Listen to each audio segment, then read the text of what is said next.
Seigneur notre Père, notre Dieu, na pesio merci pour opesi biso occasion oyo yako solola na bandeko oyo bazolanda biso na moment oyo.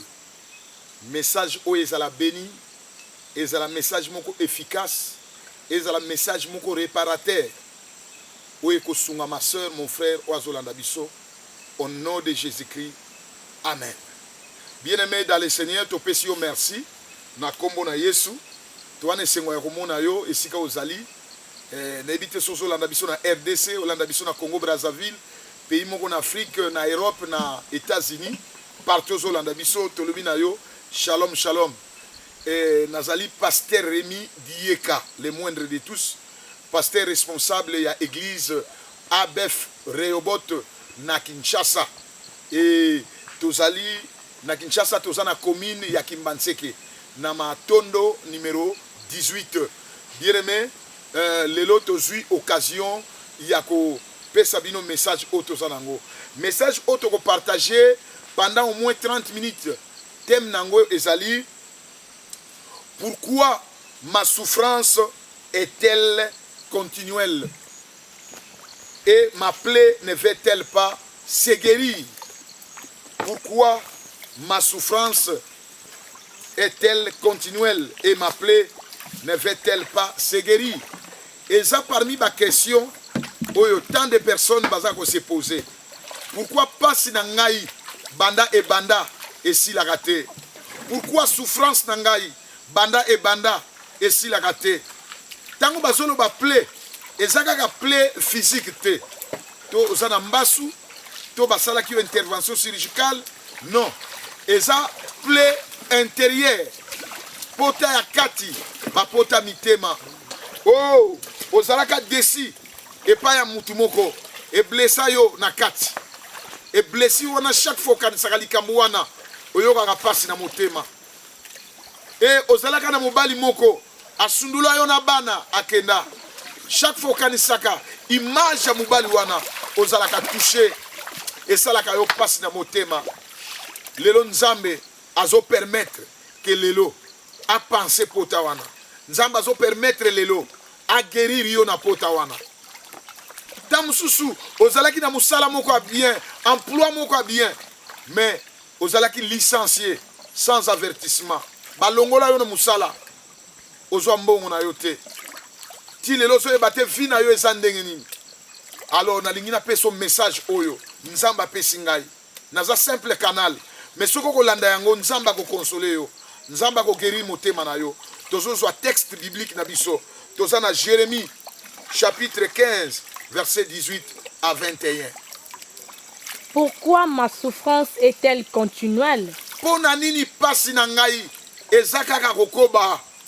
Pourquoi ma plaie est-elle douloureuse? Pona nini pasi na ngai pota na ngai ezosuwa boye? Ne va-t-elle pas se guérir? Elingi kokauka te.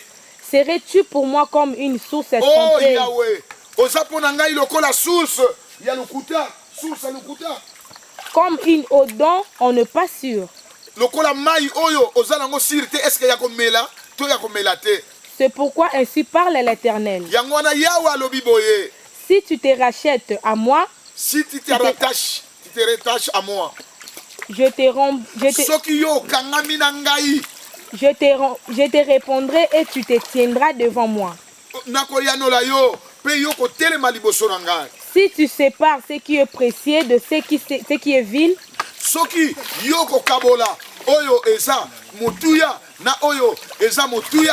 tu seras comme ma bouche. C'est à eux de revenir à toi. Mais ce n'est pas à toi de retourner vers eux. Je te rendrai pour ce peuple comme une forte muraille de reins. Voilà, merci. Nzamba pambola biso. Bien-aimé, tolobi boye. Pourquoi Dieu peut-il laisser un cas résister pendant longtemps? Pour nani nzamba ko permettre maladie ya mutu et oumela? Pourquoi nzamba ko permettre passe ya mutu et oumela? Pourquoi nzamba ko permettre? Ne place toza yango wana. Toko pesa biso ba raison wana. tokopesa biso ba raison wana. Pourquoi nzamba ko permettre situation mutu e umela maladie ozanango okoti ba hôpital mais aussi la terre. Toi na 5 raisons o tokopesa biso. Première raison ezali jusqu'à la repentance sincère. Jacques 4 verset 3. Jacques 4 verset 3. Vous demandez et vous ne recevez pas Bozo senga bozo zoate parce que vous demandez mal, po bozo senga mabe. dans le but de satisfaire vos passions. Po bo sepelisa kaka ba posa na bino ya nzoto. Première réponse angwana. Pourquoi mutako umela na maladie ezosila te? Pourquoi mutako umela na problème ezosila te? Raison ya liboso ezali po oboyi ko bongo la motema. Nzambe ako guérir plein na yo, Nzambe ako pesa solution na problème na yo jusqu'à la repentance sincère.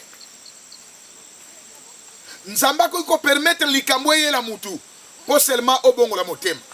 Nzambe ako permettre maladie eye la mutu po seulement obongo la motema. Nzamba ko permettre situation ozanango eye la yo po ozonga na vie na yo, osala introspection ya vie na yo, okwa ko se repentir. Mais aussi longtemps oko soit décision de repentance te situation ne ko perdire. Donc mon frère ma soeur, nazo conseiller yo soki na moment oyo ka message oyo ozo bela, oza malade, oza ba problème moko sérieux, vérifier vie na yo. Soko oza en ordre te na Nzambe, soki otikali kaka na eta wana oko risque okufa. Mais Nzamba lingi à partir ya maladie oyo ezala appel na yo, à partir ya sécheresse financière ozwa ezala appel na yo, à partir ya liwa ya mwasi, liwa ya mwana na yo, liwa ya mobali na yo ezala appel o Nzamba so bengela. Bien aimé, voici les moments favorables. Voici les moments favorables. Zonge pa ina Nzamba. Pourquoi Nzamba akoki ko permettre passer umela po mutu alingo bongo la motema te, po mutu alingi ko changer te, po mutu alingi ko tika mabete. Wana za première raison. Donc la deuxième raison. Pourquoi Dieu peut-il permettre situation moko e umela? Deuxième réponse ezali parce qu'il veut nous apprendre quelque chose. Pour Nzambe alingi ko apprendre biso quelque chose. Yango permettre passe wane umela. Yoka leçon a zone pesa biso. Nzamba lingi ko apprendre biso le brisement. Nzamba lingi ko tailler yo, ko buka yo. Makambo yela ki yo po oyoka ka Nzambe te. Nzambe a utilisé ki batebele ba peso conseil, mais tu as résisté. Yango Nzamba permettre makambo yela yo po abuka yo. Parfois ça orgueilleux, parfois ça le fundu, parfois au monde que yonde au lekinios. Yango Nzamba permettre makambo yela yo. Deuxième leçon, la leçon d'humilité. Nzambe alingi ko apprendre yo ozala humble. Alingi ko apprendre yo ozala humble. Notion ya humilité est importante. Bien aimé, zala humble, Nzamba ko tombola. Aussi longtemps que zala kaka orgueilleux, o ko zala ko s'entêter, bien aimé, situation na yo e ko perdire. Wana o ko lela lokola Jérémie, pourquoi ma plaie ne veut-elle pas se guérir? Pourquoi ma souffrance est-elle continuelle? Mais Nzamba lingi yaya. Situation na yo, souffrance na yo, lelo a mettre fin nango. Alingi pota na yo lelo e kauka. Alors, deuxième leçon ezali que ozala humble. Et la troisième c'est quoi? La leçon d'écoute. Nzamba lingi siko bano yoka conseil. Nzamba lingi siko yo soki balobino oyokaka. Yango azo permettre situation oyo. Nazo peso verset pour comprendre que makamto te ayo eza vrai. Aujourd'hui, Deutéronome 8 verset 3. Il t'a humilié, Akitisaki yo. il t'a fait souffrir de la faim, Alingaki onyo kwa mananzala. et il t'a nourri de la manne que tu ne connaissais pas et Alesaki yo man oyo yebaki te na désert. que n'avait pas connu tes pères, Oyo kutu batata no balia te bayeba te. afin d'apprendre que l'homme ne vit pas de pain seulement, Alingaki aye kusayo leçon. Oyeba ke mutu ako vivre kaka na énergie na yete, na makasi na yete, na lipa kaka oyo ya lukite. Mais okoki pe ko sala te men Nzamba lesi yo. mais que l'homme vit de tout ce qui sort de la bouche de l'Éternel. Amen. Bien-aimé dans le Seigneur, Nzambe alingi alobano quelque chose. Nangonga oyo zolanda. Nzambe alingi ateya yo. Pour la situation na yo, oza ko se plaindre nango pourquoi ils ont perdu, pourquoi ils ont oumela. Nzambe alingi ko enseigner biso quelque chose. Na rappelez 3 leçons. Leçon ya brisement, leçon ya humilité et puis leçon ya écoute. Soko ko appliquer ngona vie na yo, Nzamba ko bimiso na situation oyo za nango. 3e leçon. Pourquoi Nzamba ko permettre situation mutu si la té, maladie si la té. Pourquoi? 3e raison. 3e raison, Zali. Dieu veut te voir grandir et te voir mature. Dieu veut te voir grandir et Dieu veut te voir mature. Nzambe alingi okola. Or, aussi longtemps que l'héritier est enfant, je dis qu'il ne diffère en rien d'un esclave, quoi qu'il soit le maître de tout. Voilà. On est à Galates 4, versets 1 à 2. Donc, bien aimé, Nzambe a pesa kabiloko na ye na bana mikete. Nzamba pesa kabiloko ya bana na bana mikete. Faut comprendre que nengo priya ka mama, nenge pasteur na bina te yakayo, yo faut kola spirituellement. Ti lelo, okwa ko sala même jeûne ya une journée te. Ti lelo, ozwaka tante ya kotanga Bible, yango so mona mari de nuit wana zo tungisa yo. Ngana za pasteur, na ko prier po na yo. Mais mutu aza na souci ko leka ya vie na yo, eza yo moko. Développer la prière, ma soeur, mon frère. Développer la méditation de la parole de Dieu. Na moment ozo kamate ya oyo, okende église quand? Réseau to komo ko pesa ono, biso en Europe ba pasteur ba déceva biso. Yo kan si soko kufi, réseau no ko pesa mo pa na Nzambe. To kende église pona batute mon frère, ma soeur. Même na wenze, soko okei biso awe na ezalaka na Kinshasa. Mama ke ko somba madesu oko remarquer azozo lidesu azo meka na munoko na ye ameka soki eza makasi atiki o eza pete azui. Faut comprendre yango. Bien aimé, oza libre choix, oza na libre choix ya ko pona église kotika ko sambela te po pa bango prier pasteur wana de sevayo kotika ko sambela te po kuna pasteur wana azwa mwasi na yo. C'est pas la raison. Et ça raison te. Et ça justifiable était pas dans Nzamba. Donc Nzamba lingi pour alongolo na situation ozanango, na maladie ozanango, na problème ozanango, alingi eloko moko osala. Kola na molimo. Koma mature. Nzamba pesaka héritage na yete na batu oyo bakola te. Héritage ya Nzambe kozala nini? Et kozala bonne santé. Et kozala mbongo, et kozala libala. Et cause à la voyage, et cause à la problème aux lukawana. Nzamba yebike na état aux alango soka pesu yango, aux à la reconnaissante, aux à la ingrat. Yango Nzamba lingi, au kola spirituellement. Oyeba Nzambe ponanga zanan. L'église ponanga, mutue nango ezanin. Les hommes de Dieu, rôle na bango penenanga ezanin. C'est ça. Naleki. 4e raison. Pourquoi Nzamba ko permettre situation moko et perdure na vie ya mutu. 4e raison. Parce qu'il veut nous apprendre les combats spirituels. Tous en a 2 Samuel 22, 33 à 38. Mais maman ko tangela biso ka verset moko.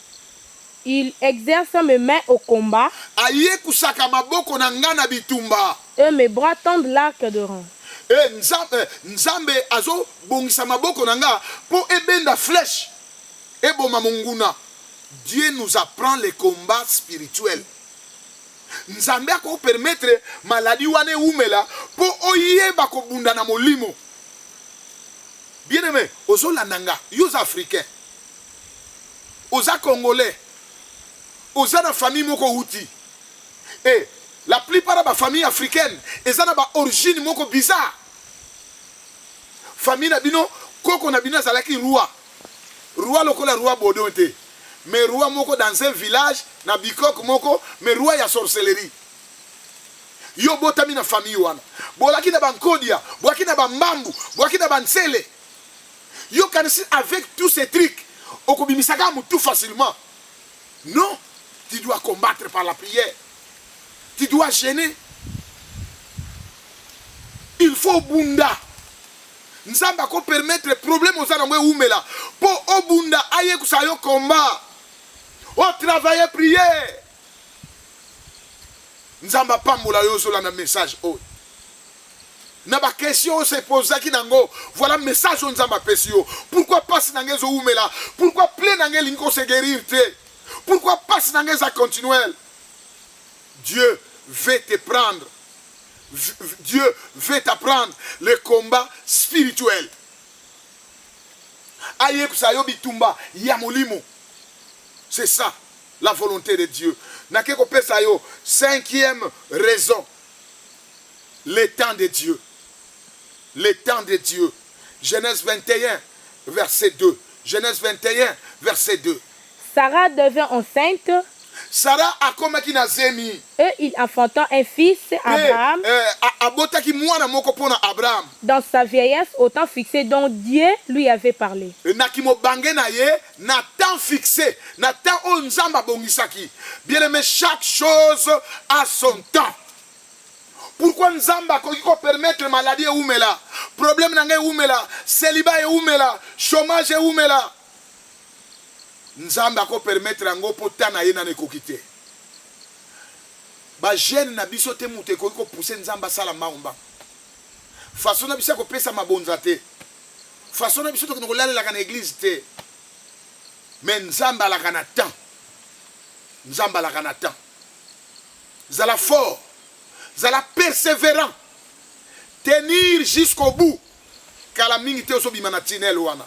Kala mingi te oso bimana situation wana. Kala mingi te nzamba oso bimisa yona molili wana. Kala mingi te nzamba bimiso na confusion. Asala ngo pona Sarah. Oyoki âge à Sarah. Plus de 90 ans. Mais Sarah a conçu un fils. Aboti mwana na kimo bange. Mwana oyo bapese kombo Isaac. Mwana Bilaka. Bilaka nzambe zalaka na âge te. Bilaka nzambe expiraka te. Mais ce qui t'a coquille, nzambe akomonisa ke aza nzambe. Il n'est pas un homme pour mentir. Dieu ne peut jamais te mentir. A cause Abraham ta kokosa yote. Pourquoi chaque fois ça l'habitude nzambe ngamutu na sema ebele na pesa ba dime ebele na lesa ba pasteur na faire voyager pasteur na longole na Congo na memi na Europe bona ni otinga ngaboy siko zo jise nzambe pona mabonzo pesa. Dieu est le Dieu des temps. Nzamba sala likambu na temps. Batu balobaki pona Sarah n'importe quoi. Kimobangé ya Sarah et l'axi déjà c'est fini. Pona Sarah balobaki c'est fini. Arabota soute. Wapi mabele ko melisa mwana. Wapi libumu. Libumu sali ba relief. Mais rien n'est impossible à Dieu. Ce qui est impossible aux hommes est possible à Dieu. Oza impossible pas ba docteur. Et ça possible pas une nzambe. Ouais ça impossible pas ba ngangakis et pas ba marabout. Et ça possible pas une nzambe. Ouais ça possible pas ya papa et pas ya maman et pas une nzambe ça possible. Croire dans le message oh. Nzamba linga répondre yo. Alobi na biso boye na Jacques pas to tanga ki na ibande. Soki to zoate to zo senga mabe. Na chaque demande à mutu. Nzamba linga komona des intérêts. Intérêt oya ye pe intérêt oya yo mutu. Yo zolo ba nzamba peso libala. Siko nzambe intérêt n'est pas na yo zani. Est-ce que si on peut ça y déjà vie na yo? Si on peut déjà motema na yo. Est-ce que ça mettre vie na yo? Ye mutakanga ga yo akambaka yo. Nzambe aza source trompeuse te. Hey, mai ekoki kokosa. Oki kotoka na source wana. Moi eloko moko pe ekoti na kati. Mais Nzambe aza source trompeuse te. Nzambe yende la vérité. Nzambe yende fidèle. Nzambe yende Elohim le créateur. Nzambe yende El Shaddai, le Dieu de toute suffisance, akoka na nyonso. Bien-aimé, zonge pa ina Nzambe. Tika ko se plaindre. Na moment zola na message oyo, ozana canapé, olali na maladie, ozana mbetu cloué na maladie. Nzambe alinga guérir yo. Zwa le sou elikia, zwa le sou espoir. Repends-toi. Confesse ton péché. Et Yesu akoya akosimba yo. Alors bien, voici, je me tiens à la porte et je frappe. Si quelqu'un attend ma voix et ouvre, j'entrerai chez lui. Fungula motema na yo. Yesu anaposa biksa yo.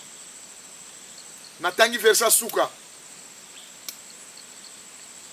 Josué chapitre 23, verset 14.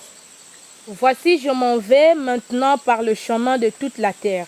Eh, Josué aloba na kala mingi te na kufa se na nuni nazo kufa lokola ba papa na nga bakenda. Reconnaissez de tout votre cœur et de toute votre âme. Israël, bozala sincère. Soki bozo yeba na mitema na bino mobimba, na molimo na bino mobimba. Qu'aucune de toutes les bonnes paroles prononcées sur vous par l'Éternel Maloba mon côté o nzamba lobaka na bino banane Égypte na désert ti awa na Kana oya malam. ne restez sans effet. Mon côté ezanga te ekokisama. Nyoso nzamba loba na bino ekokisama. Toutes se sont accomplies pour vous. Nyoso ekokisama pona bino. Aucune ne restait sans effet. Mon côté etikala sans effet. Nalingi na yebisa mutu moko nzamba kosaka te. Ba prophétie ba pesa yo, ba message ba pesa yo, ba ndoto oyo olota ezana temps ekokokisama. Tant tozolo la temps de Dieu. Le temps de Dieu a 3 périodes. Le temps de Dieu a 3 périodes. La première période est un temps ya promesse. Temps on nzamba pesa ka mutu elaka. Deuxième temps, deuxième période est une période d'attente. Période à troisième période est une période d'accomplissement. Il y a le temps de Dieu. Entre le temps de la promesse et le temps d'accomplissement, il y a une période d'attente. Période où yango Sarah akabela mobali pa ga po andima ki suti akobota. Zala patient na période d'attente. Kanga motema eko simba yaya. Nzamba kosaka te. Joshua lobi parole mon côté ya walobaka na biso ezanga kokokisama. Nyonso alobaki na biso ekokisama. Nzamba Josué aza nzamba ya Rémi lelo. Nzamba Rémi aza nzambe nozola nanga lelo. Dieu est capable de te répondre. Dieu est fidèle. Si ka était la moment où on a dit message haut, aux alapéri, quel que soit problème na yo. Père, na zo bon la pona ndeko nyonso ala ninga. Azala qui troublé pour la maladie na ye pona kana ye. Souci, inquiétude, traumatisme, insomnie na bengani yango etika yo. Au nom de Jésus-Christ. Maladie o elal si ndeko na mbeto. O est condamné ye na zo chasango. Au nom de Jésus-Christ. Seigneur, paix à ma soeur, mon frère Kimia. Zala guéri na maladie na yo.